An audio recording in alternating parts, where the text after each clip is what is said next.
You have been told many lies of Middle-earth.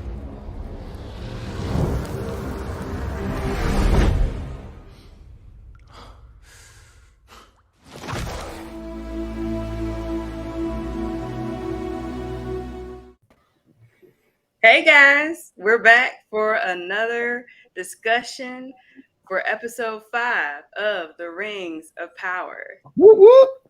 So Yeah. Mike is back. Hey Mike.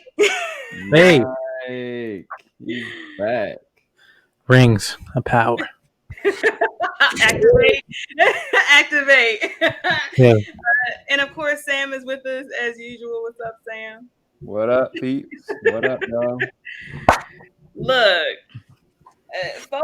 folk tripping. Folk trying to sabotage. Folk don't know what they doing. Folk done gave up. We're just like, what we doing? I don't know anymore. I'm just rolling with it. What we doing? Fire hazards. Meanwhile, while people going to sleep, like, excuse me, what are you doing? And then I save your behind. Right. So, well, that's a good segue. So let's just real brief discuss Numenor and sabotaging and folk trying to easily sneak their way into service when they ain't do nothing. For Isidore, do you actually agree with his friend doing what he did as well as his dad? No, They are. This is the thing about this city and everything about it. It represents humanity, like bingo facets of it. Like you got the folks on the other regions submitting themselves to Sauron. Yeah, but it's not as though these people are not as just as cunning and conniving. Like they're doing stuff under the dirt to benefit them. So it's not out of a place of survival. It's out of a place of trying to gain up something. And I hate that. Like, I mean, what the dad is doing, he's trying to make this war benefit him, which is, I mean, if you think about the humanity we're in right now, like people do that all the time. Like people initiate wars to see how it's going to benefit them. And that's what he's doing.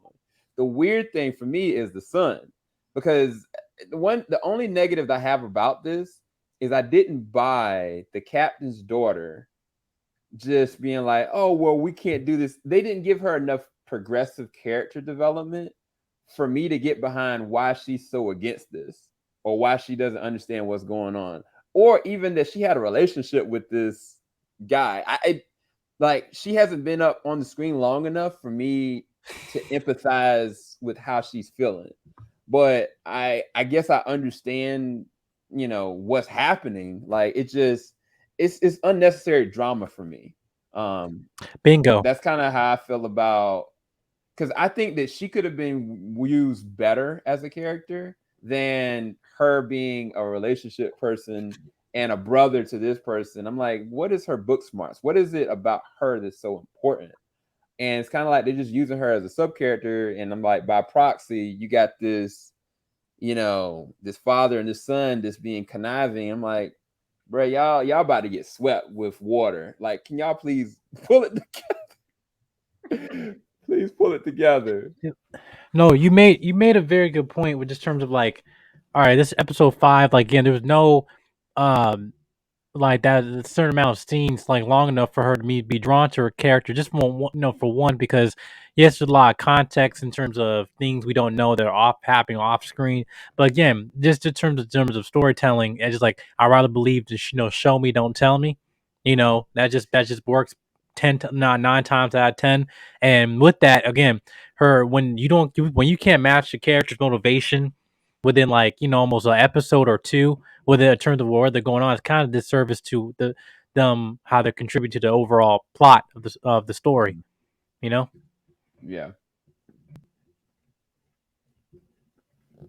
Nat, you still there? Yeah, no. So I think you guys misunderstood my question. I was talking about Isildur, who was going to be a stowaway, saved the son of Pharazon, who y'all were discussing about.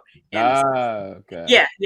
I was talking about him as far as being the stowaway and then just managing because he saved someone's life, being part of the guard. Like, that's why I was saying, did you agree with what his dad and his friend did? Because he didn't really earn it, if that makes sense. So I think if the dad knew that he initially was up there stowing away and the dad hadn't have bought the lie, he would have never let that man on that ship at all. He didn't earn anything. He hasn't earned anything. Like, matter of fact, I was halfway thinking he was gonna show up, try to get involved in the sword fight. He didn't even get involved there. So I'm like, I don't know. I haven't gotten behind his character. He's been all over the place. I think that he's probably got some importance in terms of this overarching series, but as a character, like, I mean, he did some, I don't know, it didn't, he didn't earn any of it. And I think if the dad knew, he wouldn't have let him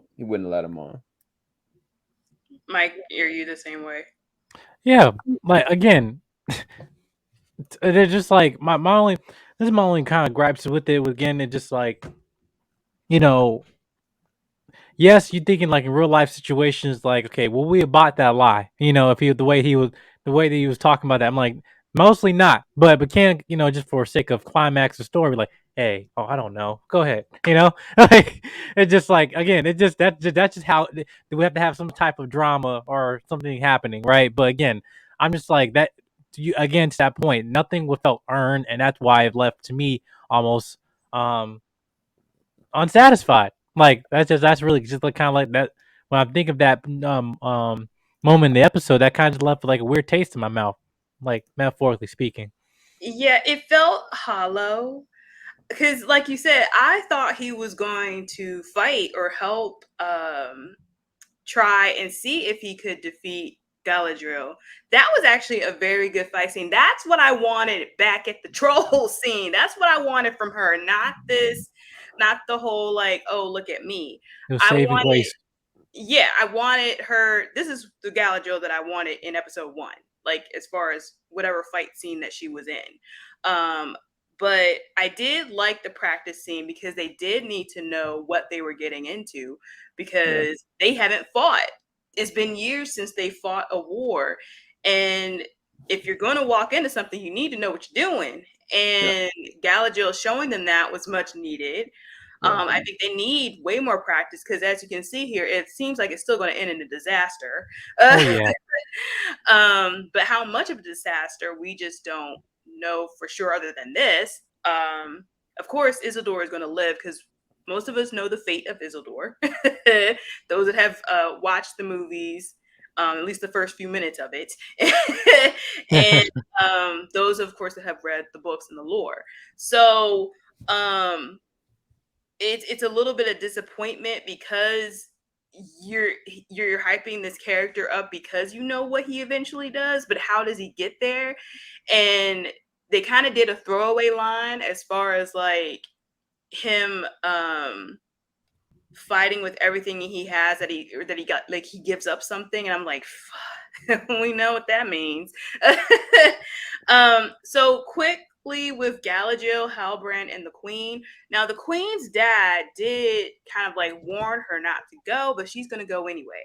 So I'm just wondering, the vision that she keeps on having, is that the fate of Numenor, or is that the fate of her? But then Galadriel had the same vision, so it has to correlate as far as like a tsunami hitting Numenor regardless. But as far as the Queen's fate, something tells me that Dad had a vision of her going to Middle Earth and dying, and that's why he's warning her not to go. Yeah. So I wanted to get you guys' take on that real quick. Yeah, Mike, now I go. I mean, the only terms of like preventing him from going to Middle Earth, I think that was, again, whether it might be just in terms of protection over his daughter, whatever that might be. But again, if it's not having that correlation to the scene of like, okay, well, the whole juke of like, okay, we think it might be this one person, but actually it's not. Like, they're just trying to make it seem like, well, in terms of the vision that they keep showing up throughout like this episode. Me personally, to answer your question, I mean, I don't even think it's her because I don't see like what would the point. I mean, other than just add some type of dramatic tension to the story, but like that just wouldn't. I wouldn't felt like I'm not drawn to her enough. Whereas like if that happened, I would care. Like and that's sad. Is that sad to say? Like, No, it's actually quite fair because it's kind of like you don't really know what to think of her character. So then when she makes these decisions, it's kind of like, okay, all right, cool. Like, because the focus, or at least the characters that we seem to be more drawn to, is of course Halbrand and Galadriel. Halbrand does, wind up going with them, even though it's kind of like he wanted to stay. And I know he was coerced pretty much, but do you feel like he would have decided that anyway to go with them? So I mean, just going back to her decision and kind of like, is that going to be a prophecy that's going to actually happen? I think that no matter what, that is their fate as a city, as a nation, because of their hubris. I think them as a society, something's going to happen. Their greed is going to put them in that situation. I think that's going to happen either way. But it may not happen to everyone. I think that the turn of the tide is going to be how it ends up. So I think that prophecy is definitely going to happen. But I think the king saw that his daughter was going to lose her life overseas, and it's kind of like he doesn't know what to really do about that. But and just like any father, would for their daughter or for their son, you don't want to see your offspring pass away in that capacity. So he had to warn her, even though she's meant to be there. I think that's the reality of it. In terms of him, I don't think he was necessarily coerced. I think he's been fighting his demons. I think he's been trying to avoid his past because he feels responsible for what humanity's connection was, Morgoth, and basically damning his version, or damning his people, so to speak, by the leadership that came before him, and him not wanting any parts of it. That darkness is not something that he wanted to be around anymore. But I think that the telling that Galadriel's brother gave her sparked something in him to really ask her and break it down. Like, what do you mean by that? I love that conversation because that's the first real vulnerable moment she's had with anybody outside of her brother. Really. Yep, Like, bingo. even with her people, she was like, yeah, they saw in me, I was as close to the darkness around me. Even when she was talking to Elrond, she wasn't really telling him how she was really feeling. She was just moving. Mm-hmm. And I think that he needed to feel as though she's not just doing this for a suicide mission. There's a real root behind it, so that he could be able to understand and reconcile that within himself, because he hadn't. Like, he was running and he's been running, but it's kind of like, why am I running? And Right. I think he got understanding from that conversation she had with him. I don't know. As far as the queen is concerned, I mean, I don't know enough about her just yet, but I feel like the series, she's not going to die by the end of the season. I think it's just each of these characters are progressively getting introduced in a different way. It's just more so, like I said, the first three characters we talked about, I don't have any connection with them whatsoever. Captain's daughter, the son, and then that guy that's conniving, I could care less about them. But the queen, the king, in him, like I'm all the way interested to see what happens when they get to Middle Earth, for sure. Mike? Nope, no additional.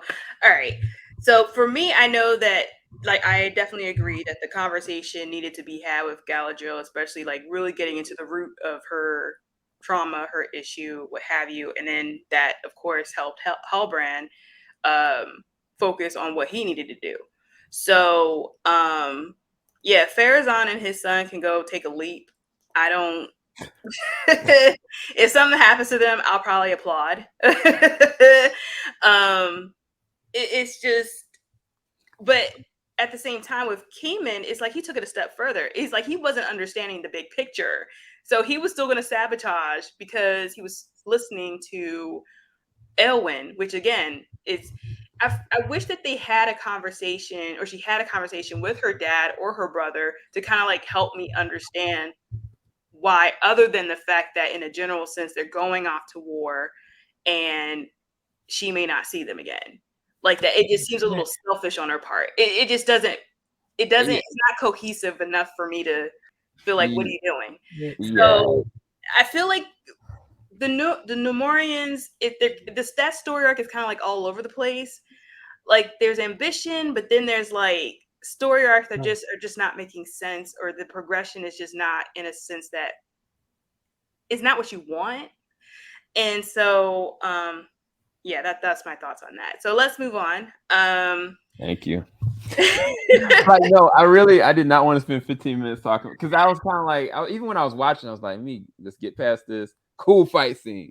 Okay, Yeah, great character development. Okay, the armor's on. Let's go. You know. Yeah. So real quick, we got back to Nori and the gang, and the scene that I was thinking that we saw, at least in the previews, happened with the wolves. He did save the day, and then he tried to heal himself, but then Nori kind of got caught in the crossfire, because why are you going to touch someone that's obviously using magic? Poppy sang. So we got 2 weeks of people singing and having nice voices, so that was nice. So Sam, you were thinking that maybe this is Sauron, but I'm like, is he really Sauron? Because then I was also thinking that he could be Elrond's dad. So what? I don't know what he is. It's darkness. It's dark. Listen, I'm betting it is, because that'll be the big like WTF moment of the show. They need something to keep talking about. Sauron's coming. Sauron, the symbols, everything. But again, I keep going back to his introduction of his whole season. He came in like the fallen son of Krypton coming in, hot, guns blazing, whatever, and you up, and those fire beaming. But then you look at the leaf, and which they went back into this episode again. It represents darkness. I don't like. I'm really, every time I say stranger danger, like I mean, it's almost too on the nose not to do that. But you put in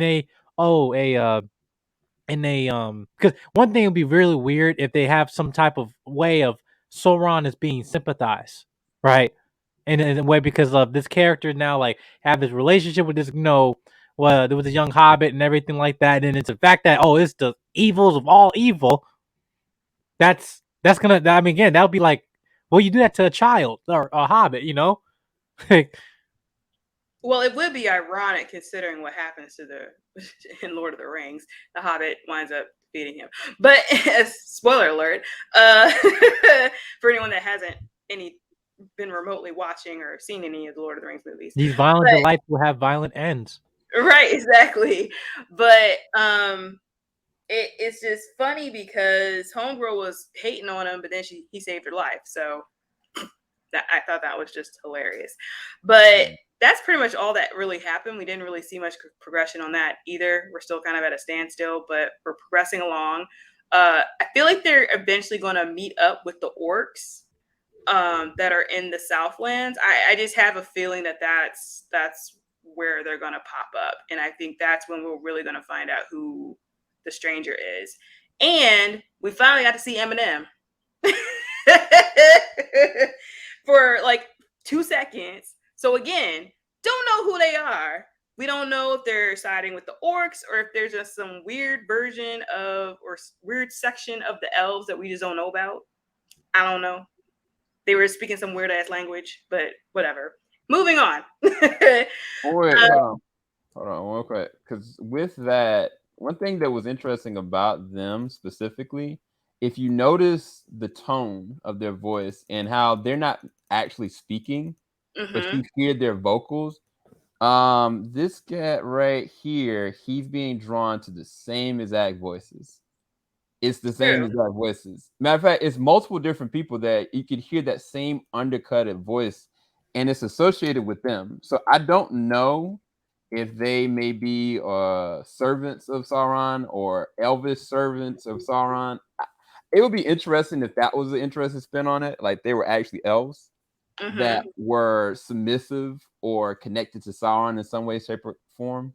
But what I was gonna say about the Harfoots though was I actually really love it because with them, like they're just trying to out there and survive. But like you got some of them's like, yo, let's abandon them. Like, yo, that's a human thing to say. Like, what are you abandoning your own people? Why?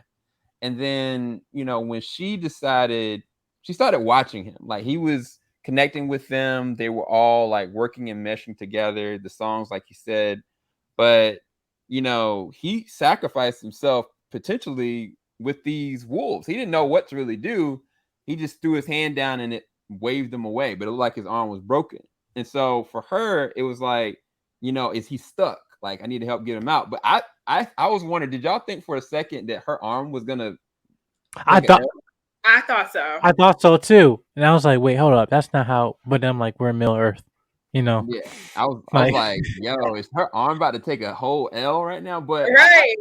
I love that about this because I didn't know. I didn't know because I don't have any connection with this character. Like, if we don't know if she's gonna lose the arm in connection with this dude, but at the end of the day, now she's faced with, okay, she brought this person here. It's her responsibility to watch over him. Now she's afraid of him.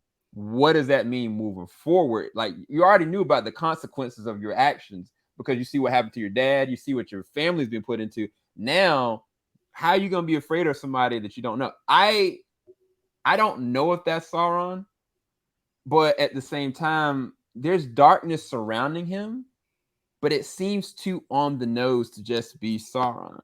It really does. So I don't know. I think it's gonna be really interesting with his character. I actually really love the intrigue of seeing where he's going. And also, like, as far as powers are concerned or magic, I haven't seen a character like that we don't know what he's not capable of, kind of thing. True. So it's like with Elrond, they did bring up his dad again in this, and so I think that would be actually pretty dope because then it's like, wait, hold on, Elrond is half. Because when I heard that, I was like, Elrond's half? What? What does that mean? What They do you kind of mean? discussed that back in, I back want to in, say, two it was episodes. two. There were two. Okay, so from what I'm understanding, his half brother went to Numenor. So that's the guy that settled in Numenor. They got split. So I think Ty was talking about this last week. So Elrond stayed in Middle Earth, and then the brother went to Numenor. So that's how Numenor kind of like got established. Because I think the other brother was like more human than Elrond. So yeah. We're gonna talk about this brother right here because I love his storyline. I Him love and Elrond Doran is the and favorite Doran. storyline. Yes. Again, Elrond and Doran win the day as far as the arc that is most interesting.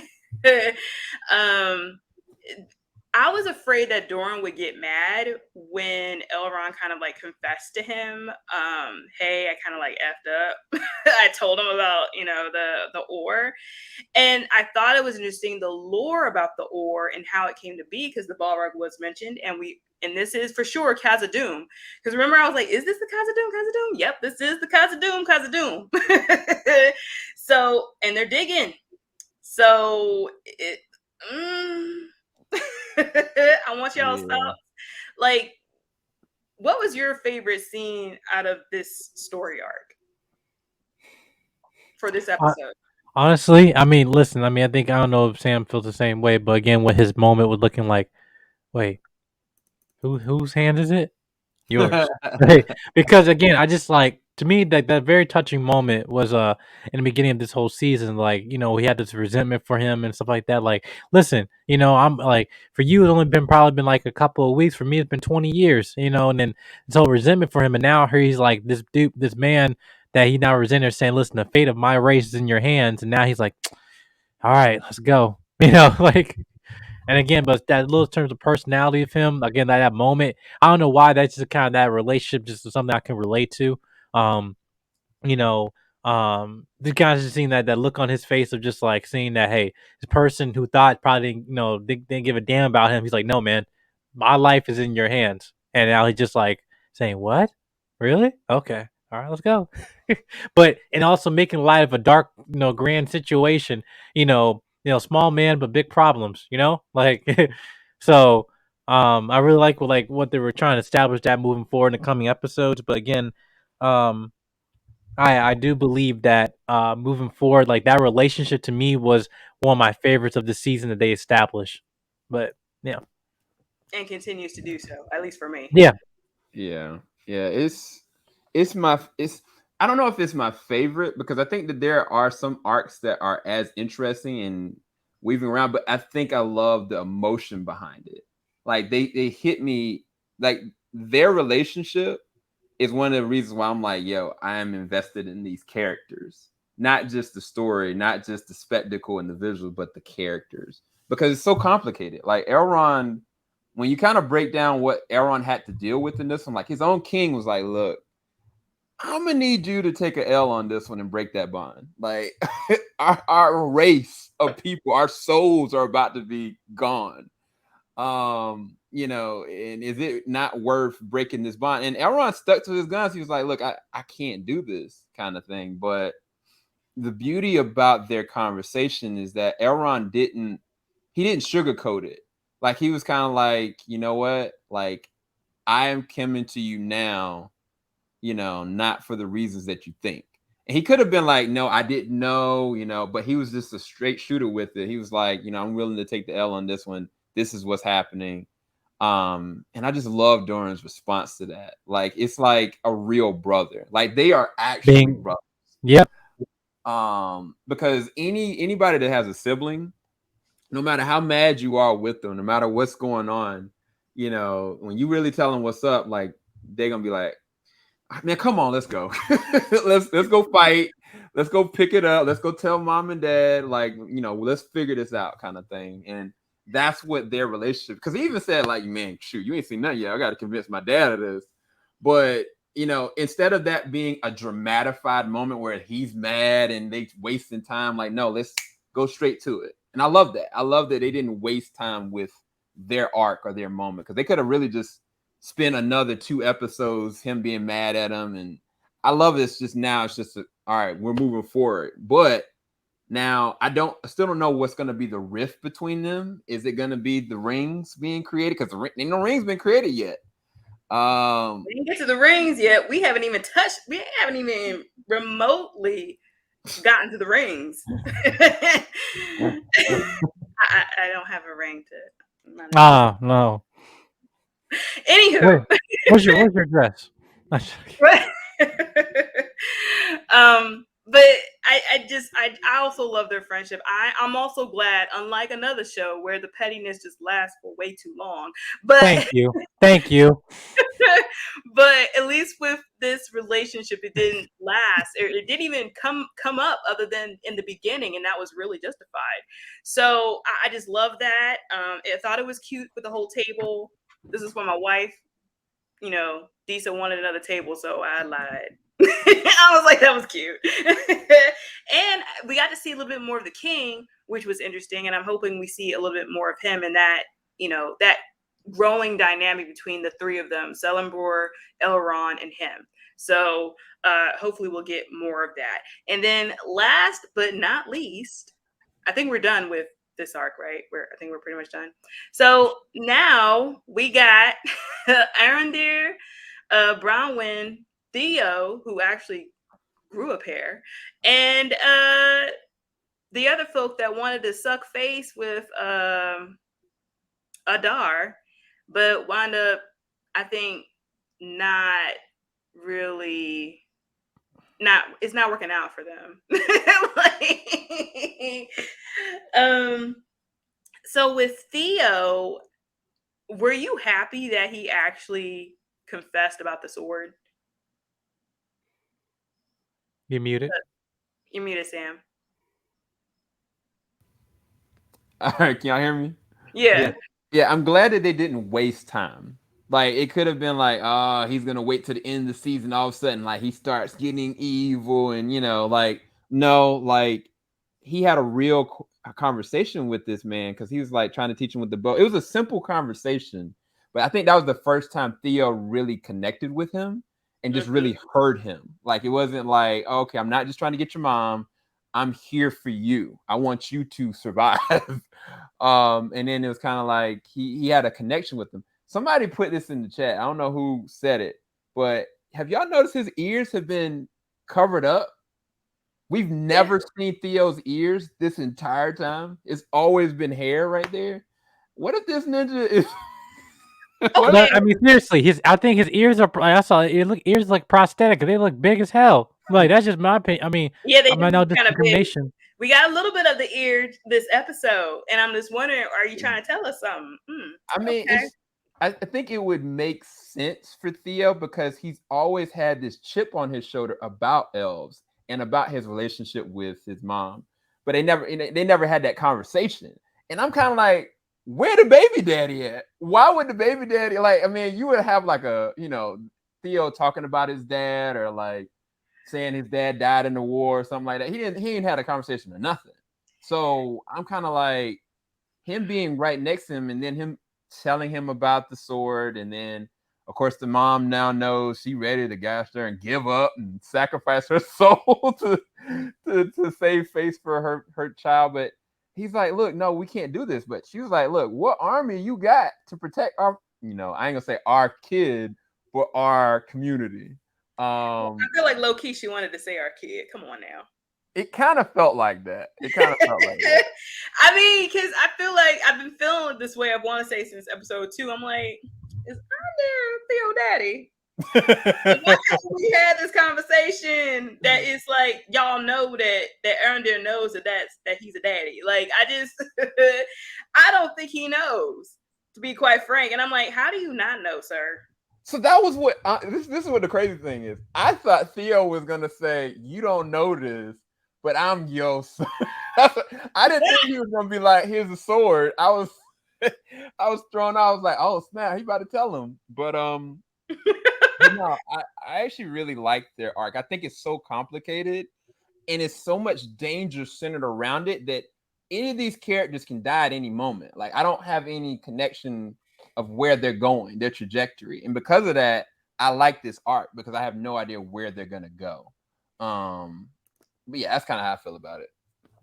Mike? Jerry Springer, Steve Wilkos, fraternity court. Listen, I don't know. I don't think child support exists in Middle Earth, but either way, he's gonna pay the price.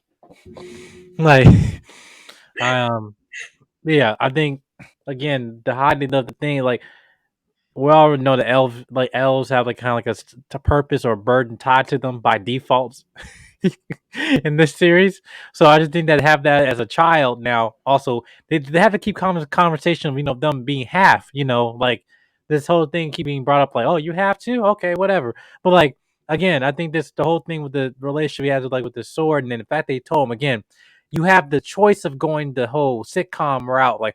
Okay, I'm not gonna tell you until time's right to the last second. But like, no, thank you. To get over with now, like pull the band-aid off. Let's get to the meat of it, right? So, but yeah, I just thought I was kind of just waiting for like, okay, how many episodes we got left? It's just like, come on, like, Chop.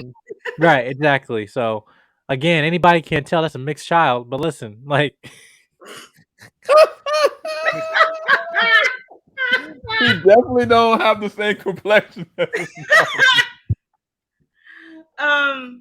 Yeah, so it was just funny because at the beginning of this arc in the episode, they were pretty much trying to choose between serving the Dark Lord or the Dark One.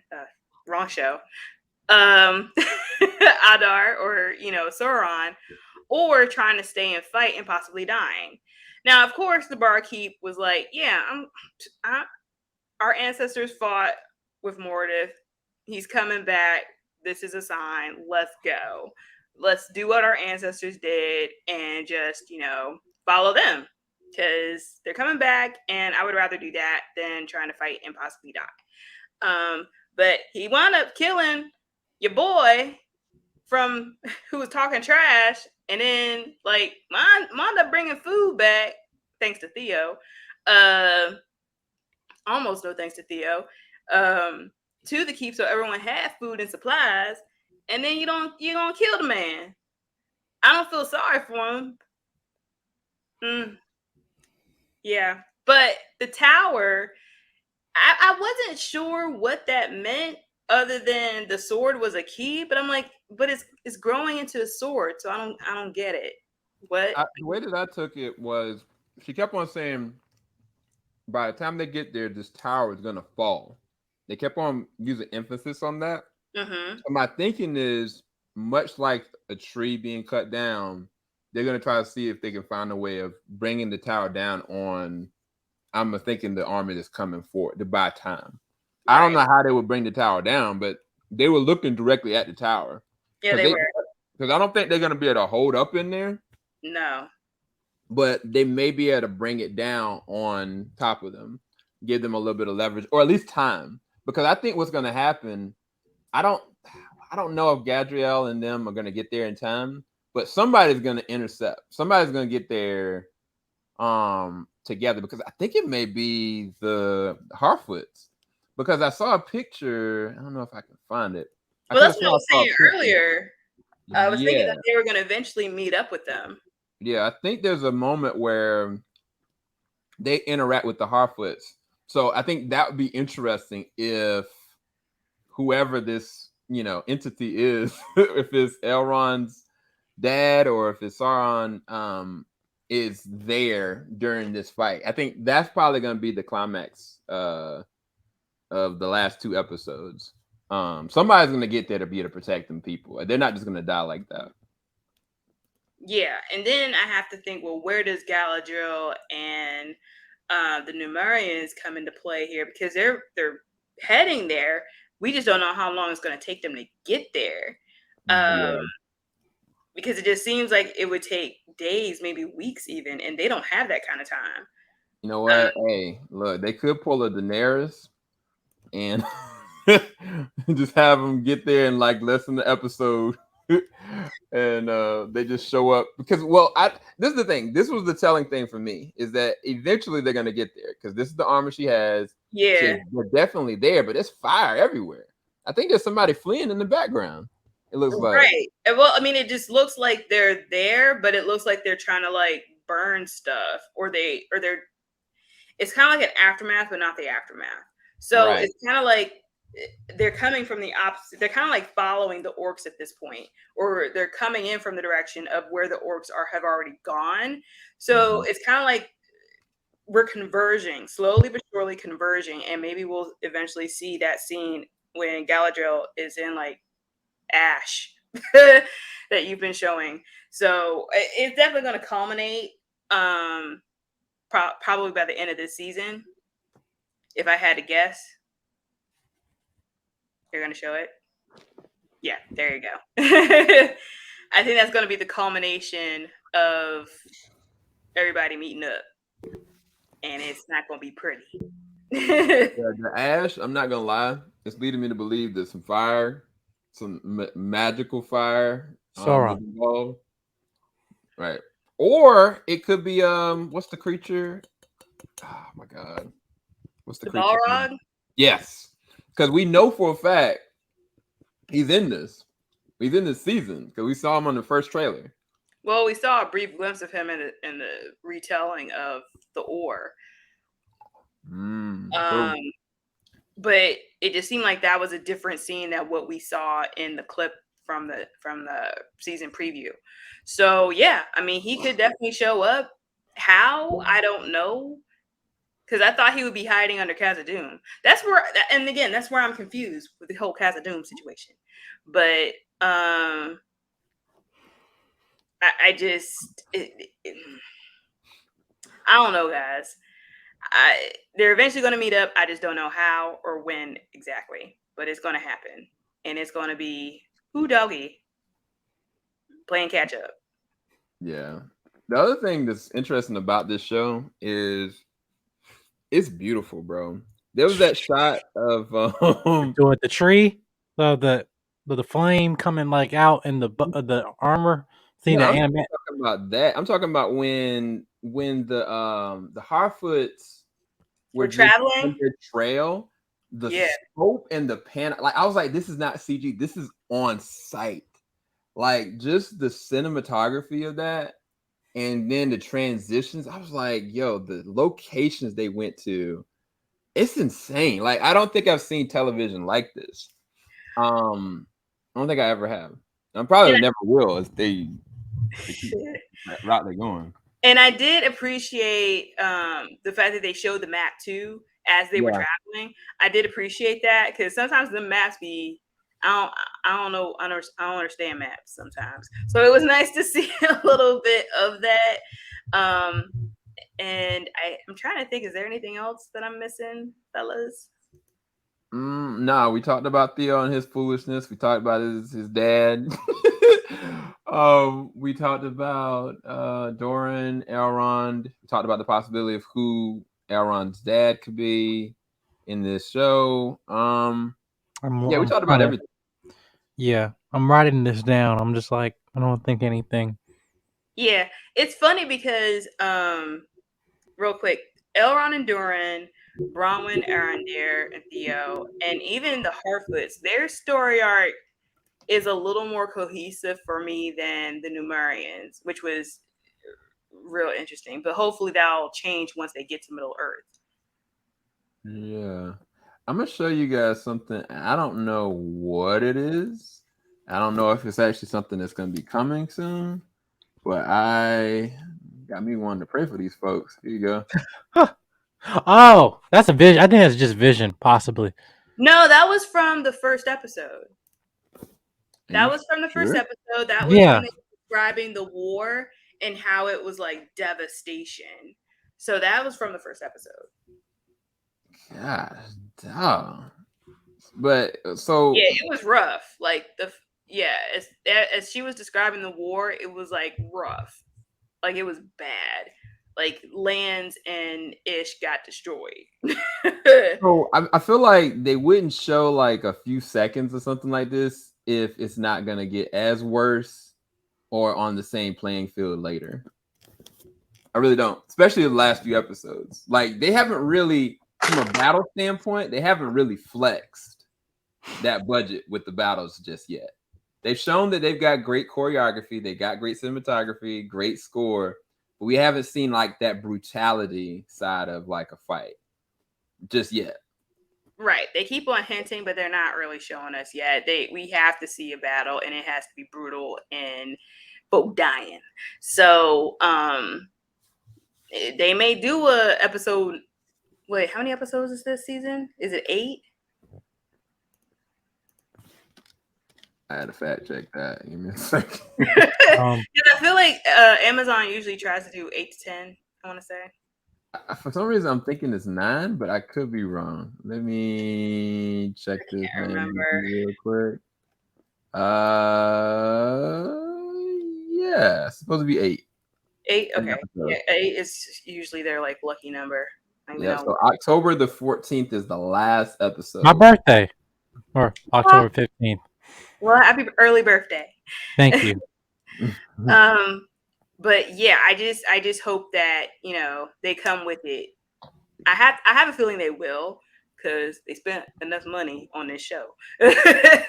So I'm hoping that the budget also went towards the battle scenes, which if it's like anything like the other Lord of the Rings movies, I think it'll be fine. Hey, you know who I really want to see get into a fight with weapons? I want to see Halbrand. I want to see Halbrand with a weapon, because the thing is, like, he was amazing without a weapon, with his bare hands. He was milly-whopping them cats, and the way he kind of like flicked that sword up into the air, I was like, oh, he's a beast. So I want to see him like actually in a situation of war and see what that looks like. Well, I mean, he's Strider, like we've already established this. He is Strider. You know, pre-Strider or Aragon. So I'm expecting good things when he does finally like fight. And of course, Galadriel. This will be her first like real battle scene that I want to see her in and like kick some butt. So I'm looking forward to that. still sticking with this show despite some of the flaws. And I think that's with any show. If there's enough good stuff going on with it, I'll stick with it. So we'll hit y'all next week. Let us know what you think. Be sure to subscribe. Why are you bringing this into this show, sir? Well, I think that's actually a good segue because we are trying to work on a collaboration discussion, talk about both shows, the good, the bad, the ugly, and we're trying to make it at this point now, I guess at the end of both seasons, talk about all the ins and outs of these amazing shows, like what we think about them. So I think that's a great segue. Thank you so much, Mike, for that. So you are invited to the show. Yeah. So with that, Strider out. We're done. Stick a fork in it. We're done. Till next time, people. Filing out the top of the I can see the skyline. 50 mile radius on my timeline.